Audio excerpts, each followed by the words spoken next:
I would like to welcome you to the biohacking panel.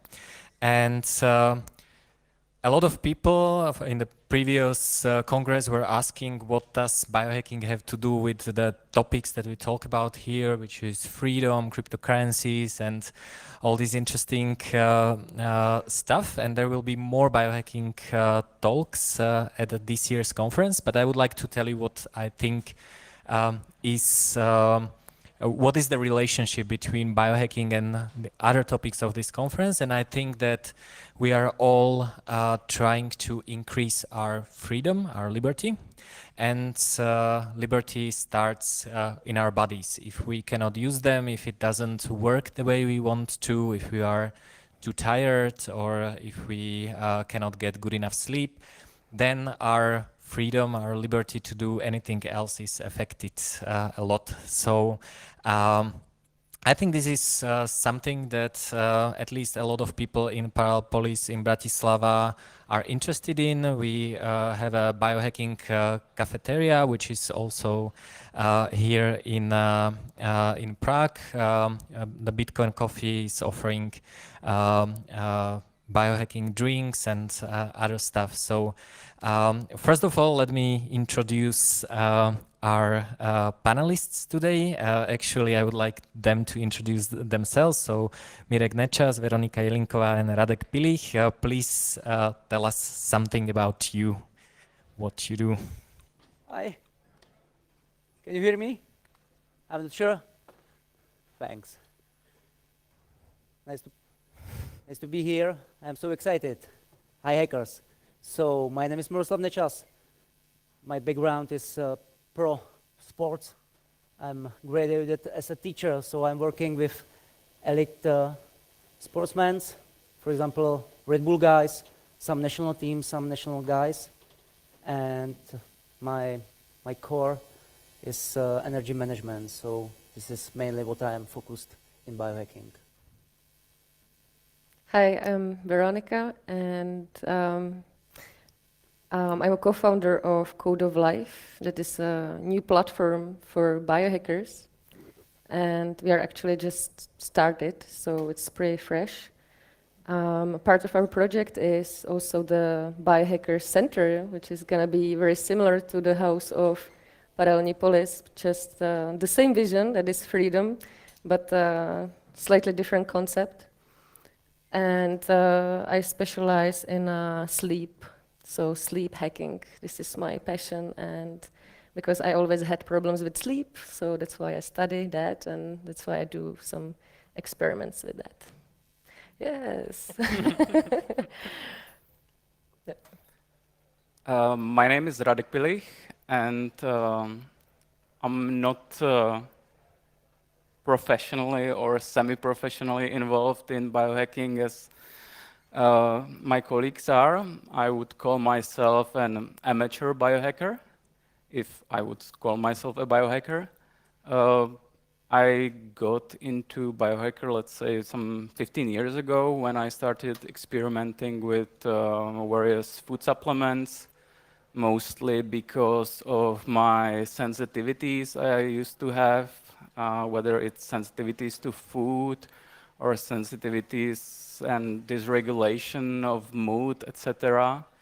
So this was like my entry into it, and it became sort of hobby for me over time, more of a hobby where I can explore various things and learn about how the body works and explore various kind of venues of how to do something with it via tools and activities and how it responds. So it's like an interest of mine that keeps me engaged creatively, as well as necessity when I use it to help me regulate my moods and my sensitivities. So this would be probably my topic. Okay, and I'm Juraj Bednar. I didn't introduce myself in the beginning because I'm here to ask questions, but I also started Czech and Slovak biohacker group, and we managed it together with Radek. So I like to invite people to share their experiences with biohacking, and for those of you who are on the Hackers Congress at the Hackers Congress and have never heard the word biohacking, I would like to start with this question. It was actually asked by Vlado Zlatoš, another biohacker that I know, and he asked me that if his grandmother is putting MCT oil into Nescafe, if she can call herself a biohacker already, or what is the criteria to become a biohacker, or what does it mean, and who is a biohacker? So my first question is, who do you think is a biohacker? Ladies first, or I? So are you asking me who do I think that is a biohacker or what it is biohacking according to me? Your choice. Okay. So maybe I would start with what biohacking actually means for me. I think it's a very modern term. It's like, when you ask me, what does it mean, psychology, for myself? So it's like a new field. But paradoxically, there's nothing new in it. It's, in my opinion, it's like a complex or holistic approach to human health, well-being, and performance. It's a systematic approach, and it's all about personal freedom. So you don't have to be a doctor or PhD under some institution to become a biohacker and to hack or optimize your own biology from the comfort of your home. And I'm fascinated by this because I was very ill, and my journey with biohacking started 10 years ago because of my chronic diseases. And when I was waking up in a hospital on a regular basis, then there was a point where I said to myself, okay, so this is not working, so what can I do to take responsibility for my own health? And then, because I studied behavioral economics, I was close to neuroscience and psychology and all that. So then I started with experiments. I started with sleep. So I started to sleep. That was a good start. So yeah, so I think that this is biohacking for me, and everybody can become a biohacker and you can see your own biology, yourself from, bigger picture, and to experiment, to test, because I don't believe in that there is one truth for all. So biohacking is not about recipes.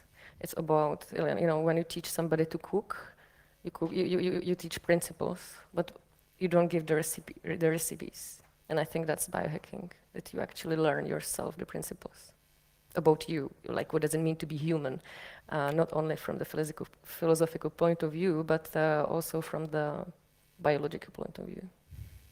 I think it relates to my original answer to this question, which was another question. If anyone with with a phone who can take a picture, are they already photographer? And the answer is you need to ask the person if they feel like a photographer. So I think biohacker is anyone who feels like a biohacker. So I don't think we need a strict definition, but why I asked this question, why I introduced it, is for the audience, for other people to kind of be able to grasp what it means, what we are talking about. So maybe I would rephrase it for Mirek a little bit. Okay. What does biohacker do? What are Mhm. their actions? What is the difference between someone who would call him or herself biohacker and someone who doesn't? Yep. I'm thinking, I think biohacking, what is it? On the left hand, we see a freedom. On the right hand, we see a discipline. For me, it's very necessary to thinking about my life, about my energy, and if I want to be more freedom, I must be more disciplined. And for example, biohacker preparing or tuning or hacking exterior things in your environment, for example, for good sleep routine. So change, for example, the color of the lights. And on the other hand, the either inner environment, for example, in my microbiome. So there are two sides of one coin. So, and the definition, or I like the phrase, biohacking is ancient wisdom combined with Western medicine. For example, Asian wisdom, some pranayama, breathing techniques. It's, I don't know exactly, 3,000 years ago known. And now we can measure brain waves, for example, maybe 50 years, or I don't know exactly. So combining these two things, but leading to be more successful, to be more energetic, to be more happier. That's for me biohacking. So habits, discipline on the one hand, and it leads to be more freedom people, for example. I would maybe add that it's also about looking at the environment in the way it used to be. So, for example, these days, someone taking ice baths or cold showers would consider it biohacking, and 3,000 years ago, having an ice bath was the only bath you could have. Normal thing in the So, cave. yeah. So also looking at the relationship between paleo, which is kind of living according to how we evolved in the ancient environment, and looking how the current environment is different. Would that be something that's I think personally, I think that is something that a biohacker would do, would kind of compare current living conditions and see if they're matching what their body needs. Sorry, once more the question. So I just added that kind of understanding that our bodies evolved in different environment, which was a few thousand years ago, and it's not necessarily fine-tuned for current environment. So the question is, if a biohacker tries to adapt his environment to his body, to what the body needs. So probably the answer is yes, but that's what I thought I would add to your definition. Yeah, okay, thanks. Radek? So for me, biohacking personally is, as I mentioned before, similarly to Veronika, it was and still is a way to self-medicate myself basically after experiences with the current medical system, which often claimed me to be healthy with everything in check, although I was experiencing many symptoms.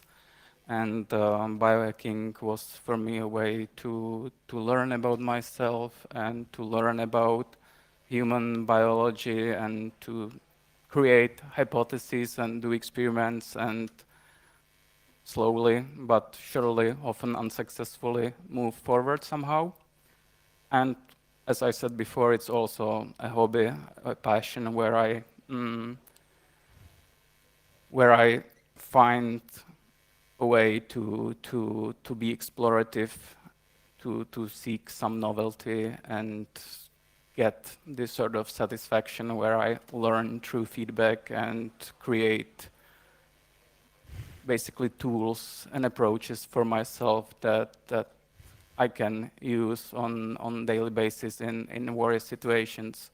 So based on this, for me, biohacking is really mostly about tools and activities that can be used to, let's say, first of all, learn about how our body functions, then to monitor what is the current state or what is our tendency, where are we moving, and then finally to to somehow intervene into it and help the body or push the body in the direction we want it to go in the current situation. I think And sorry, if I may add one more thing, like generally, it's currently accepted and easy to kind of imagine that biohacking is a means to be energetic, be more productive, sleep better, and do these things that are kind of like obvious and kind of fulfill the criteria of what the current time and age demands of us. But I also think that for many people it might be simply a tool of, let's say, increasing the hedonistic experiences they have in life, or like for me, learning and exploring what happens if. great. I liked that you mentioned experiments, and I would like to say what I think the difference is between medical approach, medicine, and biohacking. So there are basically, in my opinion, two most important distinctions. One is experiment. So in medicine, you are doing things that are based on studies on hundreds of thousands of people, and you are trying to prescribe medical interventions that are generally accepted as usable. With biohacking, you are experimenting on the subset of one, which is you or me. And that means that biohackers are experimenters, and if something works for them, it doesn't necessarily need to work for anyone else. So it's a very experimental and personal approach. And the second thing which I got from Mirek's talk, or that was my impression, was that we are not only trying to be healthy, we are trying to be more than healthy. We are trying to be somehow better. So medicine, if also as you said, if you're in check, if all the results are green and all the test results are normal, then they send you home and you're fine. You can live your life. And biohacking for me is recognizing that that's not enough, and we can do better. We can have more energy, or be more relaxed, or be more creative, and we are looking for ways to improve ourselves even beyond being healthy. Even we want more of life. So my next question ties to. Oh, do you want to add something? In my opinion, thanks. In my opinion, it's, for example, in today's and 21st century, you see we have so many possibilities in so many disciplines. And for me, biohacking, it's my choose lifestyle. I choose my life. I want to be responsible to my body, because it's really my only weight. Other stuff is nothing. Your body, my body, is my opinion, my mind, my spirit. These three combinations, it's my wealth. This is biohacking for me. So you're basically improving your wealth by biohacking, because you're improving your only wealth that you have, which is your body, mind, and spirit.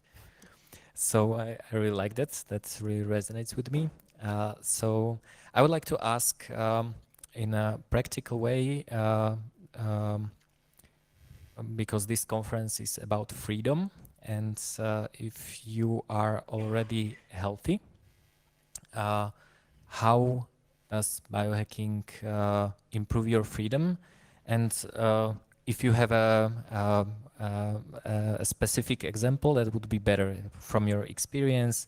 For me, just to give you an example, what I'm looking for, when I stopped eating gluten, I realized that I have more energy. I was not so bloated. I felt better, and I even lost some weight. So I felt better in my body, and that also meant because I had more energy that I could create more other things. So basically, it allowed me to use my time better, and that increased my wealth in form of energy and also freedom. So maybe Veronika, if you can, what biohack increased your freedom, for example? Um, Largely because I started with pain. So I had a pain and I was ill, and then um, I started to be healthy, and I realized, wow, I don't have a brain fog. That's great, you know. Then because you adapt, you adapt to the environment and to everything. So then you know, you wake up in the morning and you don't realize that if you are feeling Just, good or not. sorry, for people who don't know, what is brain fog? Okay, so simply you can imagine that you are tired and you have like you feel a little bit dizzy in a simple way. Um, so basically, biohacking increased my freedom in a way that when I started to have a pain, then I moved to be healthy, and from that point, you're like, wow, so how far can I go? And then you realize it's never-ending story. And the more you hack yourself, the better you feel. Then you go back again because you fail many times, and obviously we're humans. But then you go more in deep and deep. And now I can say that when I feel stressed, I know what to do because I know my body better than I knew 10 years ago. So I know that I can use some adaptogen herbs, for example, or that I can use some breathing techniques, or that I can do some ice cold exposures or whatever. But I know what works for me and what doesn't. So since I play with this, I don't go to doctors. I don't go to hospitals. I go either to just get some blood tests, but I don't need a doctor to explain me what the blood test means because I've learned the markers, what it means, and what kind of markers I should measure for myself. But I'm not saying that doctors are bad. They're good for, you know, if I break my leg, I'm not gonna biohack that. You know, I will probably go to hospital and ask for help. But I'm talking about chronic illnesses or prevention mainly.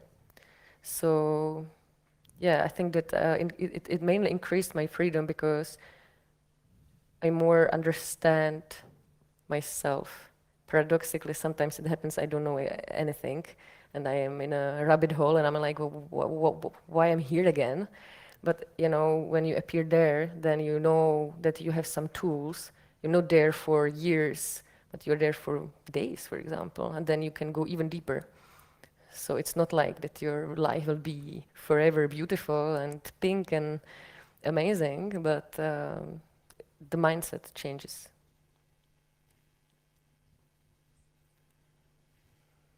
Oh, the question is about increasing freedom, right? Yeah. So I will keep it practical. Let's say talking about sensitivities people might have. If you are sensitive to the environment around you, because as you right said, this is very unnatural to human biology, and those of us that are sensitive might often find it overwhelming and taxing to an extent that we avoid certain situations and certain environments just to not be so taxed by it. So I went through a period of, let's say, stress burnout in my life. And after, like getting distance from the way I was living before, I started noticing the contrasts, which I haven't noticed before. Like, for example, when you walk into the metro in Prague, or if you go to the city center in Prague, if you have distanced yourself from it, you kind of feel how stressful it is suddenly. It's a contrast you haven't noticed before, but now suddenly, because you have been away from it, I can feel it. So like once I experience things like that, I can start looking for how to reduce these sort of stressors so that I don't get so taxed, or so I don't get annoyed, and I don't lose my energy necessarily. So for example, if I go to the city center now and if I have to, I don't know, run some errand and go to 4 places, spend 4 hours there arranging something, it's better for me to take like the musician earplugs you use for concerts, put them into my ears, and this reduction in the noise keeps me much more energized and much more focused, and generally provides me much better experience, so that environment is suddenly much more acceptable.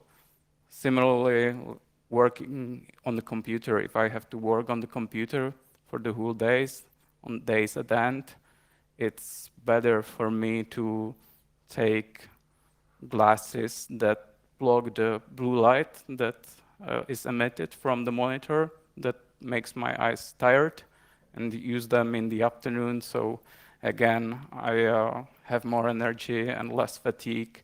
And these are like easy things, easy tools I can have on hand and use them to reduce the sensitivities I have. So freedom for me is biohacking, not only lifestyle but vacation. I think your microphone doesn't work. You are sure? Thanks. So I repeat it once more. Biohacking for me is not only a lifestyle, but such a 5 years ago, I started biohacking as a vacation. So in my consultation, I am working with managers and athletes. And so this is one point. And the second point, maybe I take one example, the freedom. For example, in your body, everybody needs more energy. Is it right? Give me an answer. Do you want more energy, please? Okay, you are here. Thanks. Okay, so imagine we have 2 engines in our body. One engine is, it's very primitive. I don't say it in English very well. So imagine 2 engines. One is for sugar. Everybody is prepared for sugar, glucose, ATP, energy, and so on. So if you end it, the sugar engine, you are empty. You have no energy. Is it right? You know the states, such a brain fog, or how it's say in English, Or very irritation, lazy, nervousness irritation. as well. Uh-huh. The hunger when you want to kill someone. Exactly. Unless you I think in eat some something. marketing, is it some jokes? So, and imagine you have the second engine, the fat engine. How many people are using the fat as a primary fuel for your body? Okay, nice. And the rest? Okay, so the freedom is something what we call metabolic flexibility. Because if my sugar engine stops and I train my body to the fat, I have no these states as kill somebody for some Snickers or so on, because I switch my engine So that's the reason for me why biohacking helps, for example, in freedom. Okay, thank you. I think you answered also my next question, so we will have more time, but I would like to ask you too. Um, so in many hacks in life hacking, we are looking for Pareto principles. So what is the 20% that we can do to have 80% effect? So what is the most impactful change that we can do? And most biohackers would mention at least nutrition, exercise, and sleep.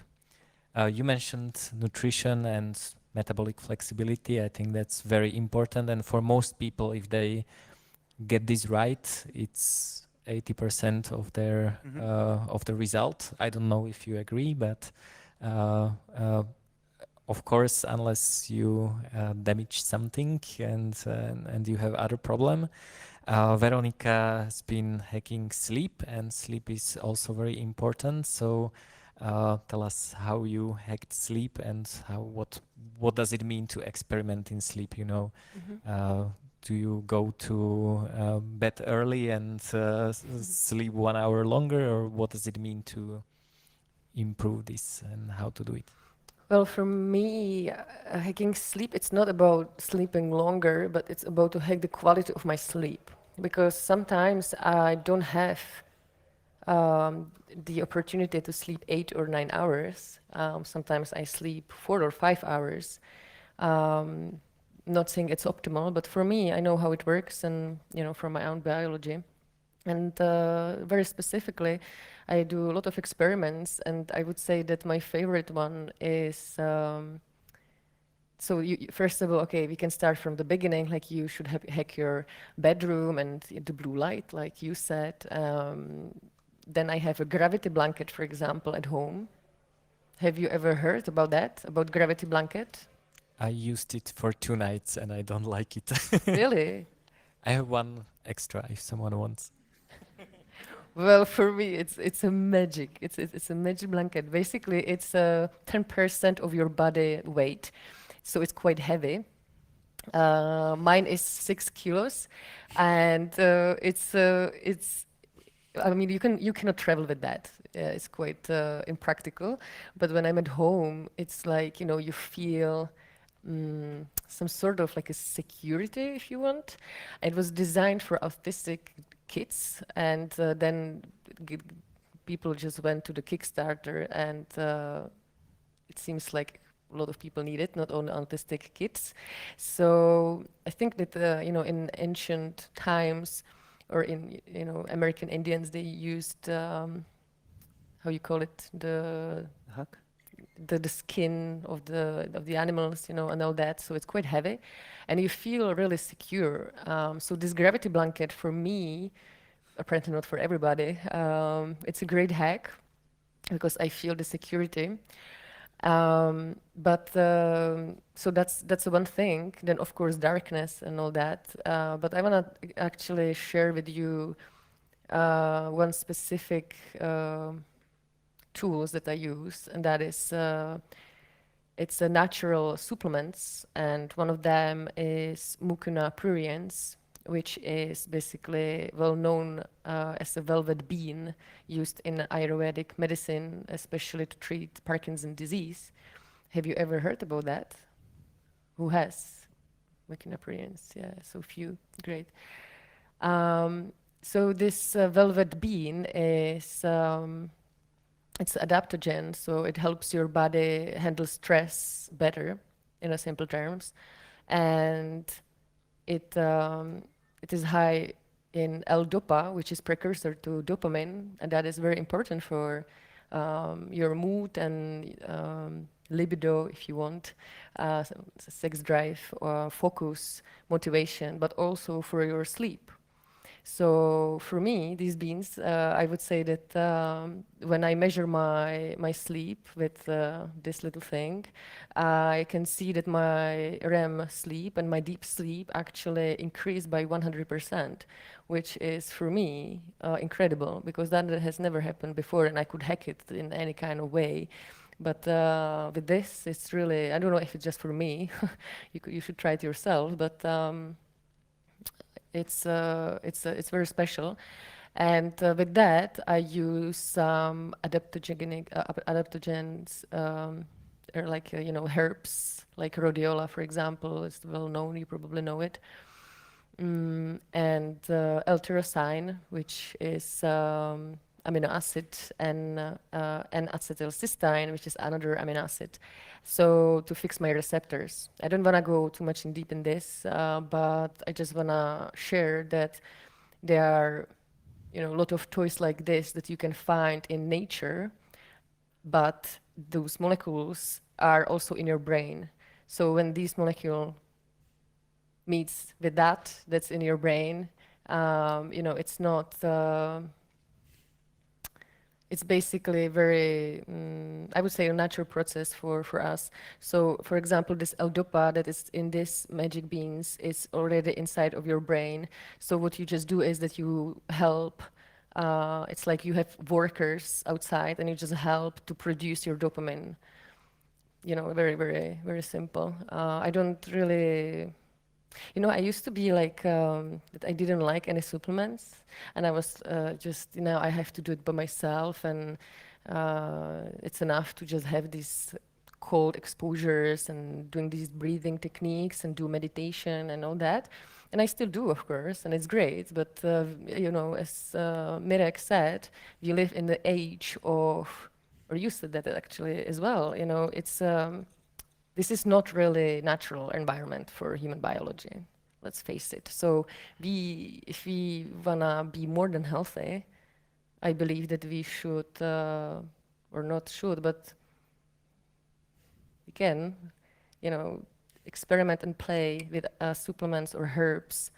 And especially here in the Czech Republic, we have a lot of herbs. They are pretty cool. So we don't have to use like very expensive nootropic drugs. And you know, so I would Oh, we say that can if we we want. can, but I think that there are, when we talk about the Pareto principle, I would say that the most important 20% is nutrition, that affects sleep as well, exercise, of course, darkness, some, you know, harmonize your stress levels and hormones, and you can do that with these toys, like with herbs, and just play with that. But I think one important thing is to have a baseline.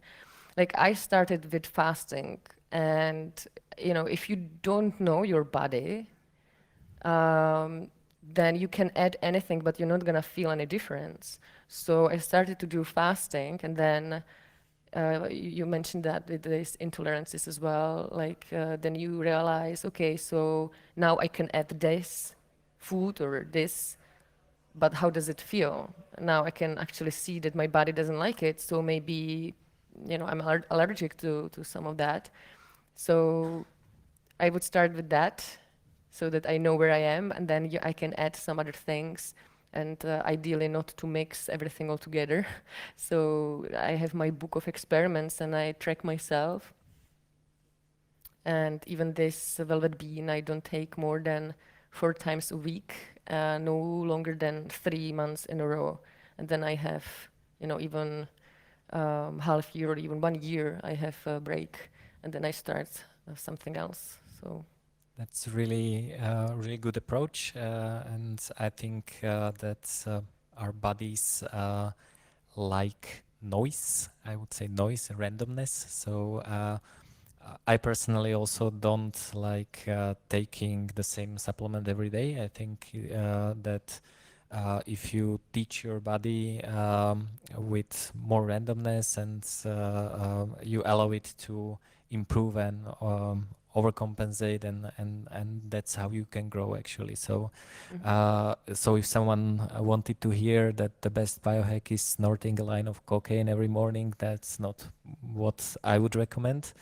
I'm not judging, but that probably would be a very downward slope. But what I would like to also add is I really liked how you talked about baseline, and the question is, how do we know if it's working? And you showed your ring that measures your sleep and your movement. And I think for experiments that we do, it is a good idea to think about how do I know if it's working? Because if you read a description of a supplement, it has all the benefits, cures cancer, you'll have more energy, everything, and then you pay a lot of money and eat supplements, and you don't know if it's doing anything. So actually looking at how you can measure if something is improving and have a working theory of that is quite important. So devices, you can use your smartphone to track your sleep as well if you don't have a ring or a watch or any other device. What you can also do is take blood tests. Also, subjective feeling is very useful. Remember, you're not doing experiments that work on 100,000 people. What is important is how you personally feel. So, maybe last, if you have one last Pareto hack, and then we can ask the audience. If you don't, we can ask audience right away. Okay, so like to be short, I think sleep is really important for majority of people. Probably more important than exercise and nutrition, which was quite popular for last decades. But sleep now is getting the focus it deserves, and you don't really notice the difference of how impactful sleep can be until you experience it on yourself, and ideally with the benefit of having something like the Aura Ring or some other sleep monitor that really shows you like what's happening in your sleep. And beyond the sleep, for me, probably the word baseline was mentioned here several times, or some sort of like default. And I think it's really important if you want to start with biohacking, trying things, to find your stable baseline.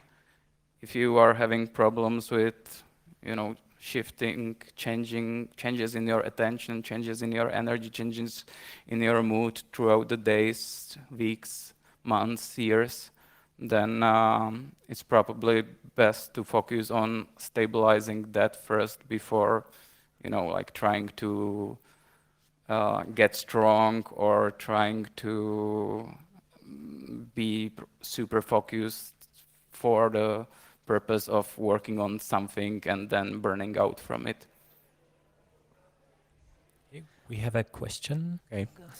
So you mentioned that the sleep is very important. And the question is, how do you measure it? How do you measure the quality of sleep? And what kind of tools would you recommend? Okay, That is a question on who? Like to all of us? Probably on you, Veronika. Okay.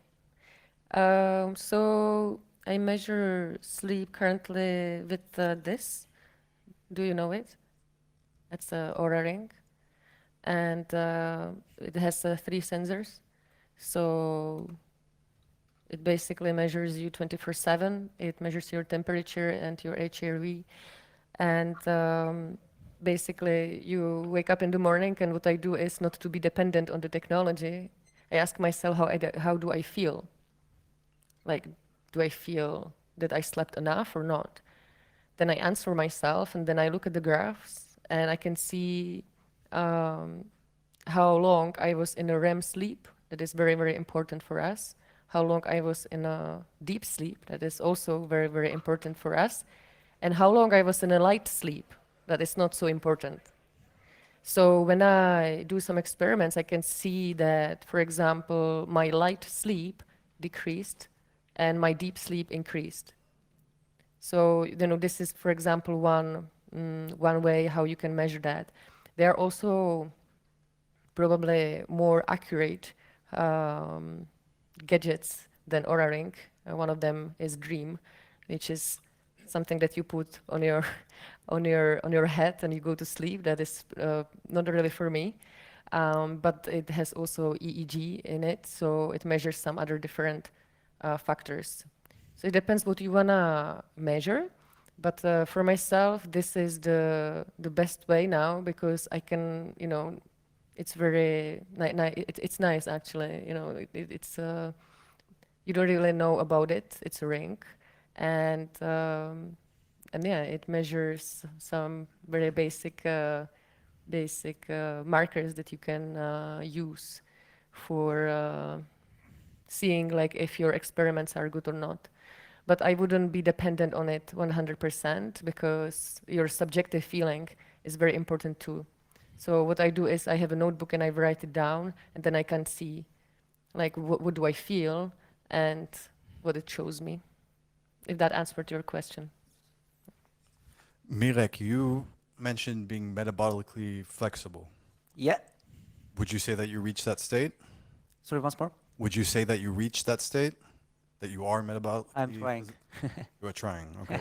Because my question was going to be, how long did it take from being fat adapted and running on fat versus sugar to getting to the flexibility?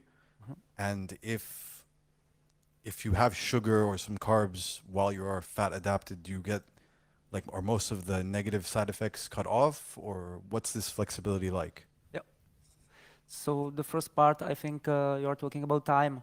So for example, I'm trying it 5 years, maybe. So we are talking about the Pareto principle. Yeah, I eat carbs, definitely, maybe 20% around, but 80% I'm fuel for fat and for proteins. And if I take some statistics about, for example, Western medicine from USA, 1% of your, how would say, buňky, cells. Cells. Yeah, you change 1% of cells every day. So to transform your lifestyle, you cancel 3 months old habit, and you build new one of 3 months. So together it will be around 6 months, but it must be definitely a really hard-working commitment, personal commitment. So, but it's not much recommendation.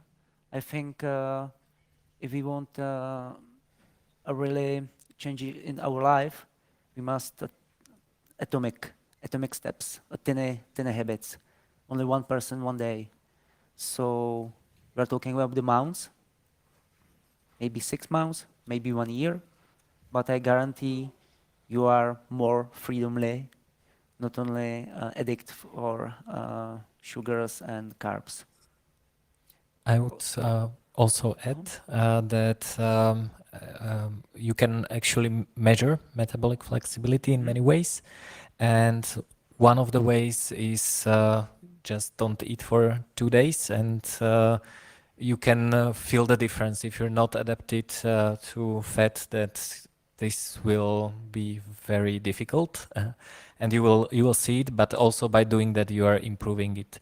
The other way is using spirometry or some ketone tests. Spirometry is load dependent, so that so you're basically breathing into a machine, and you're running on the bike or on a treadmill with increasing load.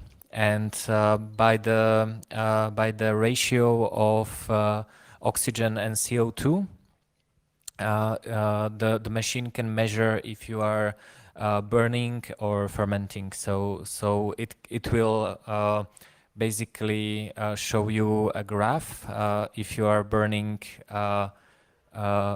carbs or fats and under which load. So at some point, even if you're well adapted, you cannot burn more fat because you cannot breathe enough oxygen, and then you need to switch to fermenting carbohydrates. But when you see this graph, this is something that you can improve. So you can do it once, then you do experiments, train, and you can do it in a half year or year and see actually the improvement.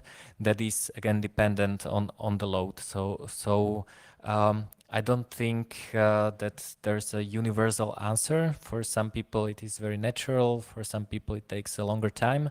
But you can see the progress, and you can see if you're actually getting anywhere. So that's. May I? And just one more thing.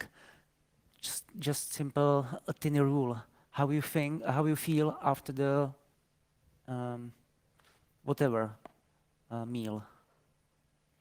It's for everybody. We can measure HRV, we can measure everything, heart rates, brain waves, the glucose. So, but I think it's a Western style. It's a hard it's hard gadgets, and the ancient wisdom how we feel. If I take 300 grams of pasta, how I feel? Brain fog, and I'm lazy. Do you want lazy? I don't want. Easy. Hi. My name is, I'm here. My name is Andrew Durham. I'm from the US. And I came to Czech Republic for 3 reasons. I wanted to ask you quickly first, have you all done darkroom retreats? Yes.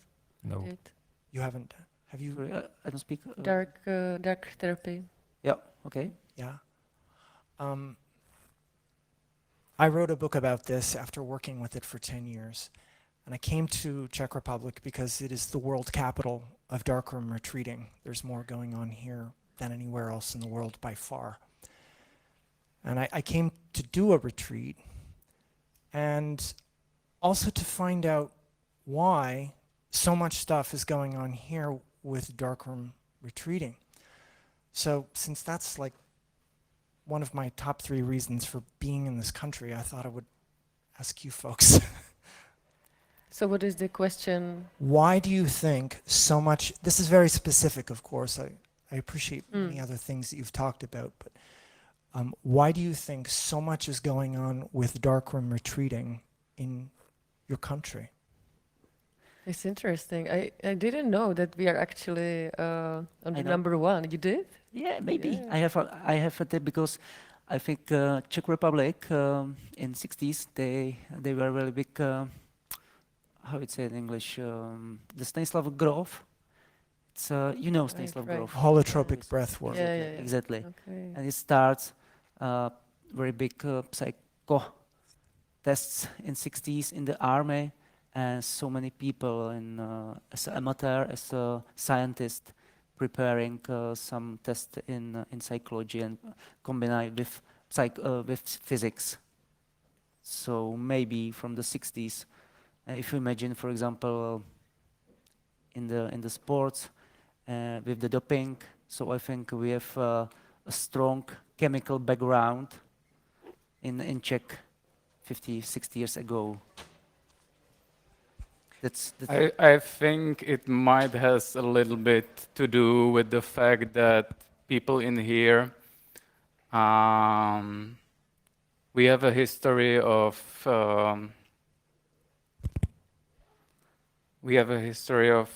spending a lot of time in nature, or generally people going into nature for hikes, as well as like having the history of quote unquote natural medicine, or like the old grannies that use various herbs, etc., to treat illnesses at home. And maybe this is somehow affecting it. For example, you said that we are like the capital of the world for this. We here are wearing the Vivo barefoot shoes, and for example, Vivo barefoot shoes, like they sell half of their production probably in Czech Republic as well. So that's like another trend that is completely out of proportion in here than in other countries. Similarly, people wearing outdoor clothes in the cities. That's something like that's not generally happening in other major cities around in other countries, but in here it's somehow normal. So I think there is some sort of history of people having close relationships with tourism and spending weekends in cottages and nature, this sort of thing. Okay, thank you. Before we take another question,